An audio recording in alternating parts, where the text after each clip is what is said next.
আসসালামু আলাইকুম, আমার নাম হচ্ছে আফসানা কানু। আমার 2014 সালে থাইরয়েড পেপিলারি কার্সিনোজেন হয়েছিল। তো এরপরে এটা হলো তো নর্মালি হচ্ছে কনসিভ হয় না, বা হচ্ছে নর্মাল ডেলিভারি অনেক ইম্পসিবল হয়। আমি বিয়ের আগে থেকেই ম্যামের ভিডিও দেখতাম। আমার অনেক ইচ্ছা ছিল যে ম্যামের কাছে নর্মাল ডেলিভারি করার। এই জন্য আমি যখন 6 মাস হয়েছে তখনই ম্যামের কাছে এসেছি। ম্যাম আমাকে সাহস দিয়েছে। আল্লাহ ওনাকে অনেক অনেক হায়াত দান করুক। যে আমি অনেক কষ্টের পর ম্যামের হেল্প ছিল, তাই আমার হচ্ছে নর্মাল ডেলিভারি হয়েছে। আল্লাহ আমার আশা পূরণ করেছে। ম্যামকে অনেক অনেক অনেক ধন্যবাদ। তোমাকেও ধন্যবাদ যে তুমি আমাদের সব ইনস্ট্রাকশন ফলো করছো এবং হচ্ছে আমাদেরকে তুমি সাহায্য করছো এবং ধৈর্য ধরছো।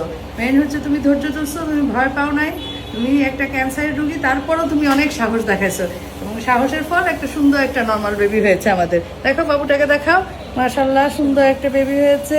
ওর হাজবেন্ড কোথায় থাকে? তোমার হাজবেন্ড দুবাই থাকে। দুবাই থাকে না? দুবাই প্রবাসী। তারপর সাপোর্ট ছিল, আপনার ভিডিও ও দেখতো। হ্যাঁ, ও বলেছিল আচ্ছা দেখাও, ও ম্যাম নর্মাল ডেলিভারি করাবে। সবাই ওর বাবুটা এবং ওর জন্য সবাই দোয়া করবেন আপনারা। হ্যাঁ, সুন্দর একটা বেবি হয়েছে আমাদের। ঠিক আছে, ঠিক আছে।